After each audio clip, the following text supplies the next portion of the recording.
jobs for the future. Honeywell. Star Market. Save money, too. Till late Saturday night. And Reese's Pieces candy. The Reese's Pieces. They coax us, cajole us, convince us, and sometimes may even captivate us. They are ads, those never-ending media messages that seem to surround us morning, noon, and night. On the average, each of us is exposed to more than 1,000 advertisements every day. And as the Christmas season approaches, you can be sure that the ad blitz will quicken, all of it aimed at you, the consumer. Full price? Oh, you're worth it, Dad. Yes, but you could have got it for less at TJ Maxx. Joseph Hoffman is the president of the Boston ad agency Ingalls Associates. We believe that advertising is a lubricant that permits people to find out about products, to find out about new developments in different areas, and to make that process of sale between the maker and the buyer that much easier. The ad business is big business, last year earning nearly $60 billion nationwide. And just as it is big, so is it influential. The average American will spend 1.5 years of his or her life watching television commercials. Boston-based media analyst Jean Kilborn says that advertising sells much more than just products. It certainly sells products, but it also sells images, it sells values, it sells attitudes, it sells stereotypes, often way beyond the intent of the advertisers, I might add.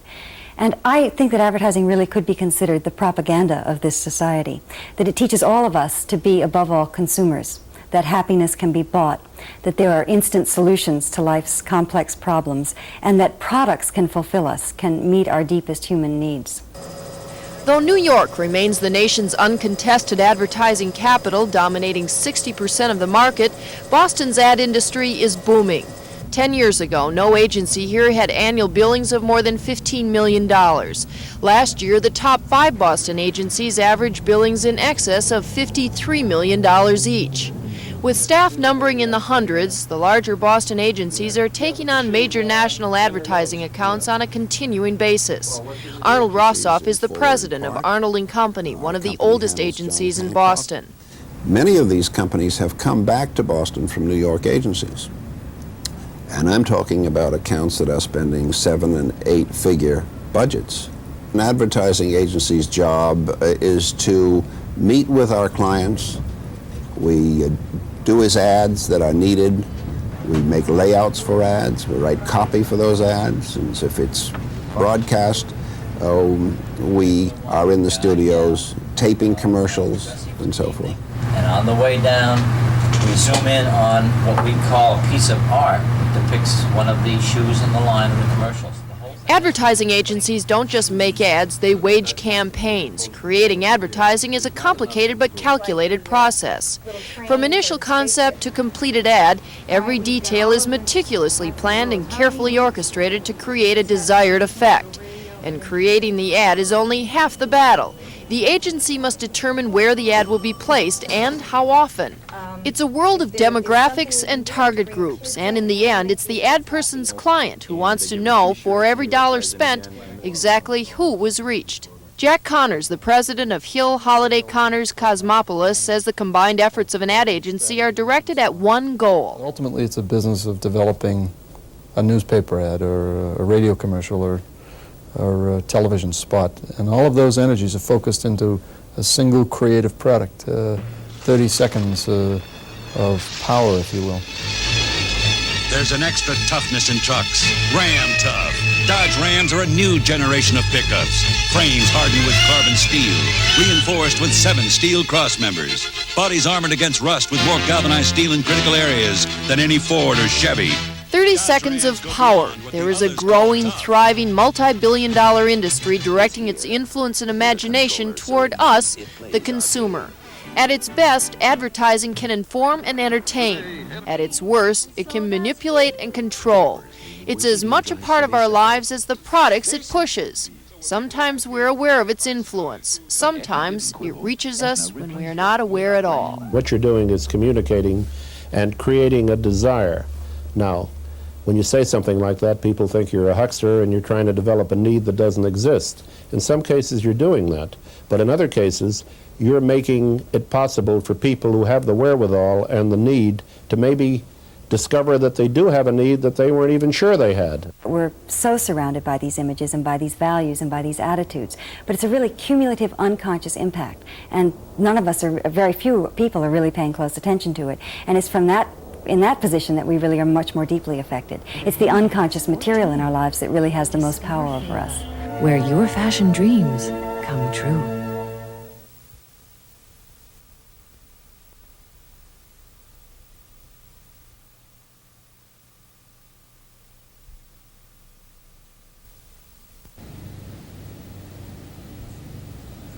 December 8th, 1982. A Florida man parks a truck he claims is loaded with powerful explosives at the base of the Washington Monument. Threatening to blow it up, he tells the world through an AP reporter that he demands a national dialogue on the dangers of nuclear war. 3 weeks later, December 28th, Walpole inmate Jorge Vidot holds a woman hostage at knife point inside the prison.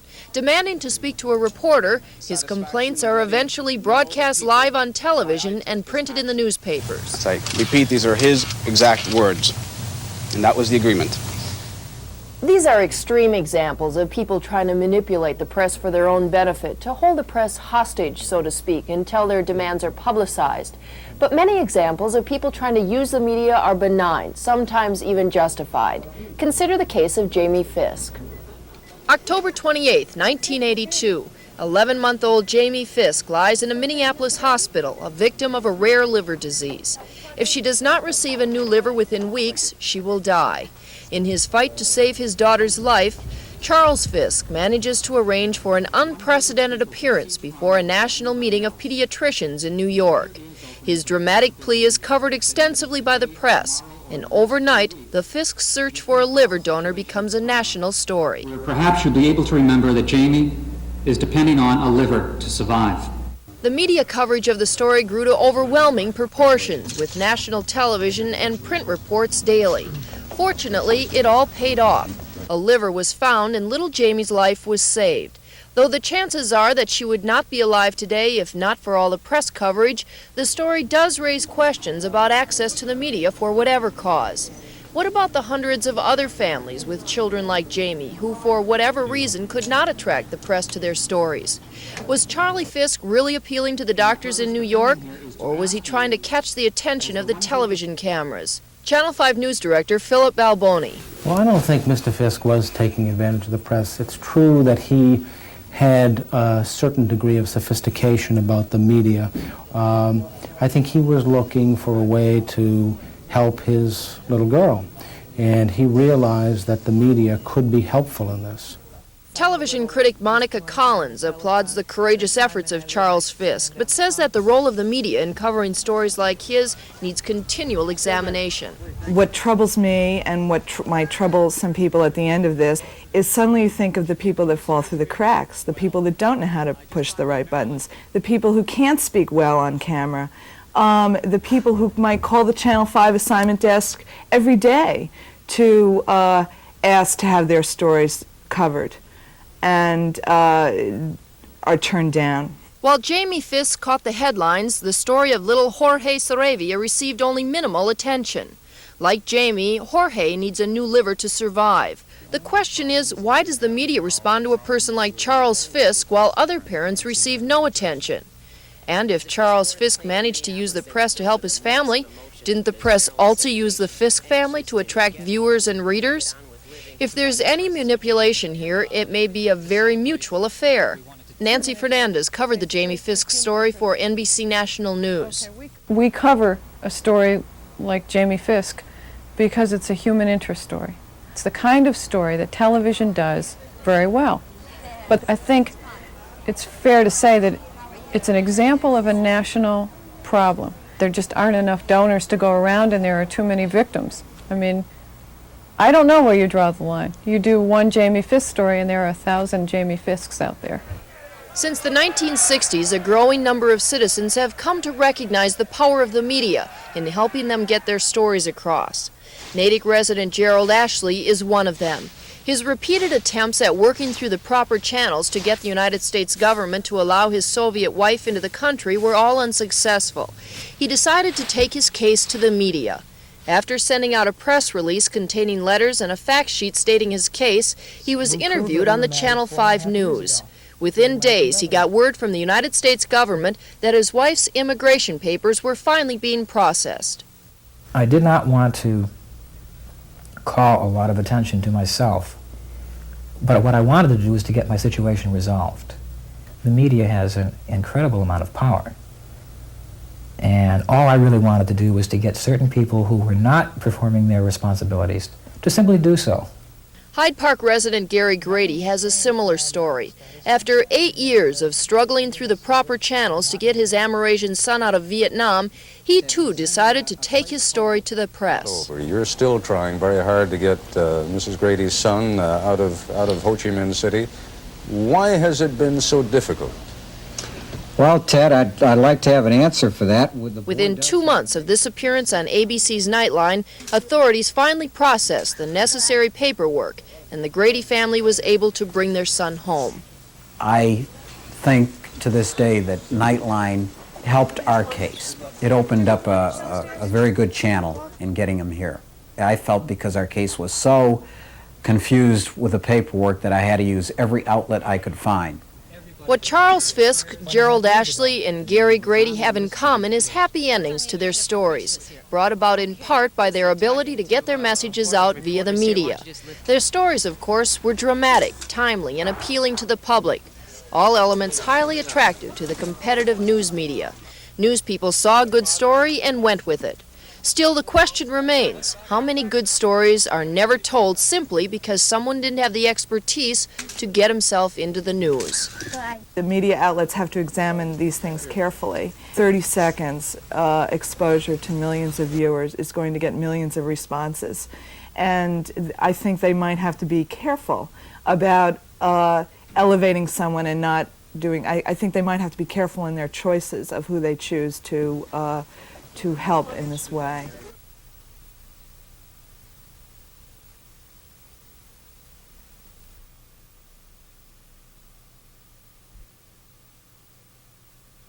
Are those dangerous still being? I mean, 071 for us and round out in queue. It's 11:30 p.m. and here's the news again. This is the 674th edition of ABC News Nightline, a thoughtful, analytical, half-hour program broadcast live each weeknight. The first of the expanded network news shows, Nightline, evolved from America Held Hostage, ABC's late-night news updates on the Iranian crisis. Programs whose ratings demonstrated that at 11:30, insomniac viewers were hungry for a serious alternative to Johnny Carson. Ted Koppel. Good evening. This is a new broadcast in the sense that it is permanent and will continue after the Iran crisis is over. There will also be nights when Iran is not the major Nightline story. distinguishes itself from standard network news programs in that it focuses on one major news story each night. Usually beginning with a focused, edited report, the bulk of the show consists of live interviews with key people involved in the story throughout the world. As executive producer, Bill Lord is the man in charge at Nightline. To be able, for many nights in a row, during the Falkland Islands crisis, to bring on a member of Parliament in London live and someone from the ruling class, I would say, in Argentina live each night and let them go at each other, I think, again, is extraordinary, and if it's not abused, it's of some considerable value.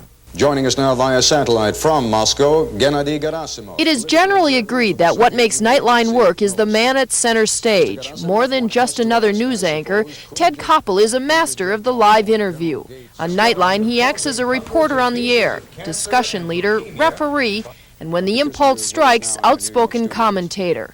Whether going one-on-one with Henry Kissinger or Muhammad Ali, Ted Koppel, perhaps more than any other network news anchor, appears to know exactly when to stroke and when to sting. I wondered whether you had anything more to say on that subject. You say you have your discussions. One gets the impression in this country that they are not quite as far-reaching, perhaps, as they are in the United States. Hell, we have our discussions on War and I try to act as a gadfly on the air. We don't take a half-hour interview and cut it down to 5 minutes. We take a 5-minute interview and try to squeeze as much information into that 5 minutes as we can. That does not allow for a great deal of rambling on the guest's part. Therefore, if the guest starts to slide off the subject a little bit, I have to yank him right back on. If I sense that I'm getting a disingenuous answer, I have to make it quite clear. You know, you're not getting this one by me, let's try again. Putting together a half-hour national broadcast on complex topics each night is no small order. With staff in half a dozen cities throughout the country, Nightline must run like a well-greased machine to be successful. And it does. By the time the staff arrives at work each day, the topic for the show that night has already been fleshed out by a conference call between key producers in New York and Washington around 10:30 in the morning. During the day, research is finalized on several stories. Assignments are given to correspondents throughout the ABC network, and guests for the broadcast live interviews that night are scheduled. But at this point, Kissinger says he can do it at 11:30 in the morning. It's a grueling and complicated race each day to assemble the broadcast for air that night.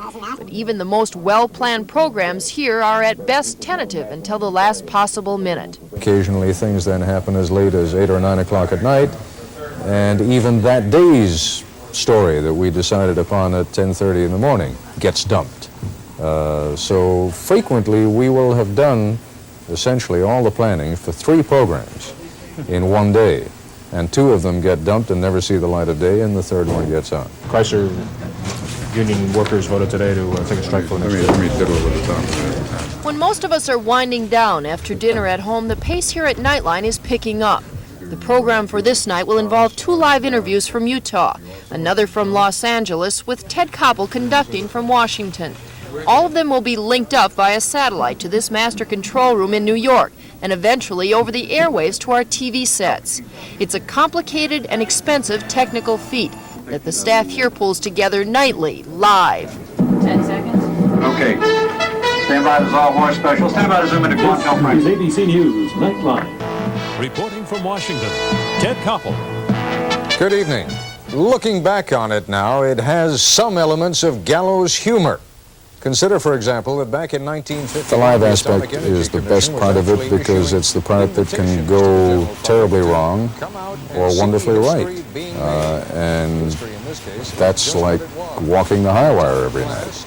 And sometimes you look down and you see that there's no safety net down there, and it can be kind of frightening, and sometimes that can be exhilarating. It certainly gets the adrenaline pumping every night. With us now from our affiliate KTNV in Las Vegas. At its best, Nightline can be global in perspective, intimate in its presentation, and spontaneous in its style. But by midnight, after all the phone calls have been made, all of the script read and the guests interviewed, it's all over. And more than 9 million Americans will have been treated to what some call the best news program in the business. That's our report for tonight. This is Ted Koppel in Washington. For all of us here at ABC News, good night. This is ABC News Nightline.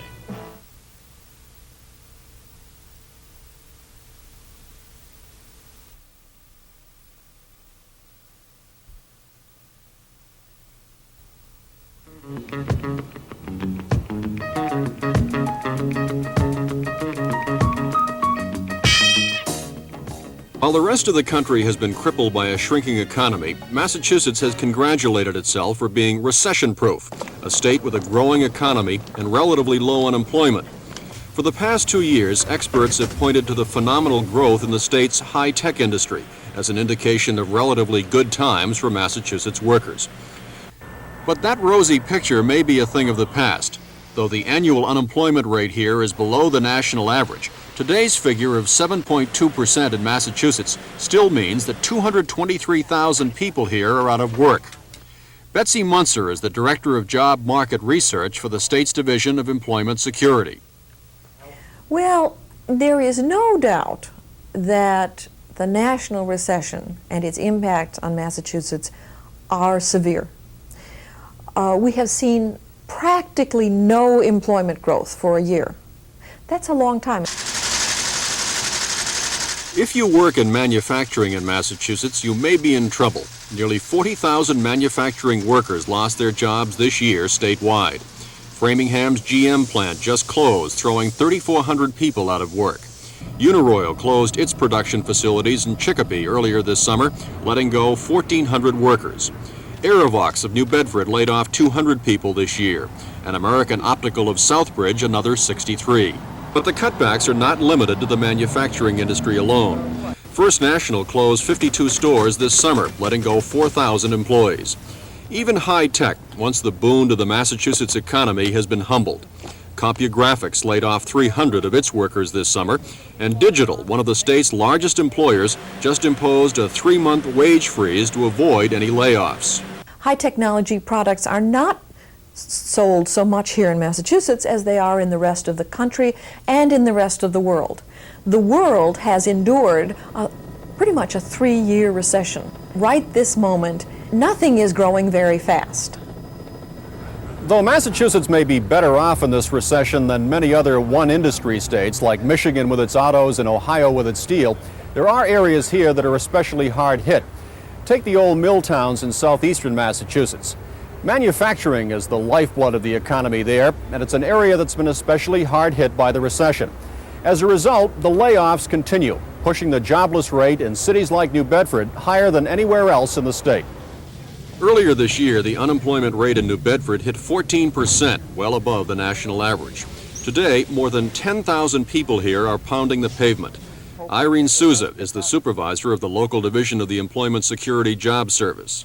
It doesn't look that good right now. I mean, because the large employers haven't really recalled all their layoffs, and there seem to be small layoffs. Some companies will work 1 week and 1 week off. You know, it's a little depressing looking at good people that really want to work and are unable to find work. We're very scared because, you know, 20 people laid off, you know. You don't want to go, you don't know what to do, you know. You got to eat, especially we got kids, you know, family. There's no hope for tomorrow. The garment industry, once the mainstay of the economy here, is now in real trouble. Slumping sales nationwide have caused massive layoffs at companies throughout the city. S&J Manufacturing closed 2 weeks ago, 150 laid off. K. Windsor Incorporated, production facilities shut down, 400 out of work. OV Dress Company closed, 150 laid off. New Bedford Manufacturing closed, 125 out of work. And the Berkshire Hathaway Company, once one of the largest employers in the city, 400 laid off, 1/2 of its workforce. Parts manufacturers in the area are equally hard-pressed. Continental Screw Company, 160 out of work, nearly 1/2 of its workforce. And the Freetown Screw Company closed indefinitely after more than 30 years in the business, 30 more workers on the street. Ed Needballa has been kept on at Freetown to maintain the equipment. He remembers the day he and his fellow workers got the bad news. I think that initial day when the employees were here was some shock, naturally. You know, a lot of long-term employees here. But they were a good group of people. They understood what was going on in the rest of the country. We knew eventually we would be affected.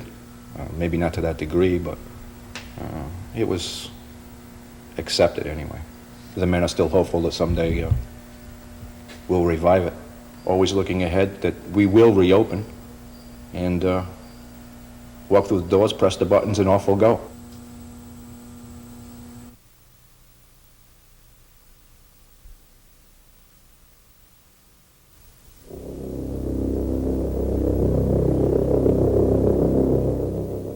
Its scientific name is cannabis sativa, but more commonly it's known as marijuana. In the past 2 decades, its use in this country has grown to epidemic proportions, and along with it, the concerns about its impact on health. Since the 1930s, when marijuana was first outlawed, it has been blamed for causing everything from permanent brain damage to sexual insanity. Witness this excerpt from the film Assassin of Youth, released in the 1950s. The truth is that every reefer is loaded with immorality and bestial perversion, brutality, murder, sex crimes, insanity, or suicide. We've come a long way in our scientific understanding of marijuana since those days, but nevertheless, the question of the health impact of using it is still a highly charged emotional issue. It's been 14 years since the first controlled experiments on marijuana. In that time, hundreds of human subjects and countless laboratory animals have been given enormous amounts of the drug day and night. Unfortunately, the results of those tests, recorded in scientific journals and reports, are often contradictory. Though more now is known about marijuana than any other single drug, there is still abundant controversy about its effects. The battle over the medical merits of marijuana has been a hotly contested one. Dozens of books and pamphlets have been written claiming scientific proof of its damaging effects on humans. Just as many have been written saying no such conclusive proof exists. While no one in the scientific community claims the drug is harmless, the degree of its effect on humans is at the heart of the controversy. Dr. Lester Grinspoon of the Harvard Medical School has been studying the marijuana health question for 15 years. When his book, Marijuana Reconsidered, was published in 1971, the New York Times called it the best dope on pot so far. Though he does not advocate the use of marijuana, he does feel the harmfulness of the drug has not been clearly established. Marijuana certainly cannot be said to be harmless, but I think that at this point in time, it's fair to say that its harmfulness is clearly less well established than that for alcohol or cigarette smoking. But Dr. Gabriel Nahas, a research professor of anesthesiology at Columbia, says there is abundant evidence of the harmful effects of smoking marijuana. Dr. Nahas has conducted dozens of major clinical research projects with marijuana. His findings are alarming. He has written several books on the topic, including Keep Off the Grass, which is used widely throughout the country to cite the dangers of the drug. Well, I think it's a very dangerous drug, mostly because it appears to be of little danger to many. All of the latest scientific evidence points out to very grave dangers, especially for younger generation, who are most vulnerable to its use and most likely to use it just by curiosity and because it is the thing to do. Some of the major points of contention within the scientific community revolve around questions about the impact of marijuana usage on human behavior. Some researchers claim that use of the drug reduces one's capacity to think straight and produces a loss of will. Described as an overall moral deterioration, the phenomenon has scientifically been referred to as amotivational syndrome. This term was first coined in the 60s when several investigators on the West Coast observed that the people who dropped out also smoked marijuana. And they attributed that behavior to the marijuana smoking. But of course, if you were going to be a real bona fide hippie, you had to smoke marijuana. And the studies, for example, of Hochman and Brill at UCLA and other studies have not been able to confirm the amotivational syndrome. There is a recent report from the National Institute of Drug Abuse focusing upon the damaging effect on adolescent behavior due to marijuana use.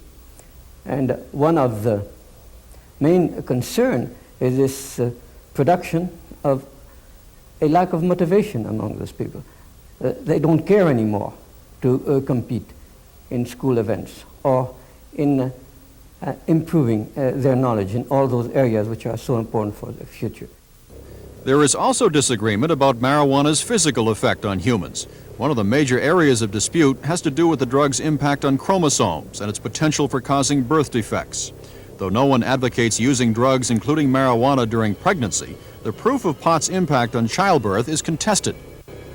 The question arises, are there birth defects as a consequence of cannabis use? Again, the studies from places like Jamaica, where people use it quite frequently and even use it during birthing for its analgesic properties, let alone before, and indeed give it to the young children as a medicine, as an indigenous medicine, have not established that there are more birth defects there. That this question hasn't been answered in man, but it has been answered in animals. There are 2 articles published in Science very recently by Dr. Dalterio showing that the offspring of male mice treated with marijuana were abnormal, had abnormal chromosomes. So there is a possibility, you see, that these abnormal chromosomes in men could also induce a deficit. Despite the scientific controversy surrounding the effects of marijuana, there are several obvious areas of concern. Clearly, the inhalation of any hot smoke substance into the lungs is harmful, as is the use of marijuana or any intoxicant while driving. And the use of drugs by minors is an area of concern that we as a society need to address. But for the moment, neither those who want to ban marijuana nor those who want to legalize it can find much support in the inconclusive evidence we have thus far from the scientific community.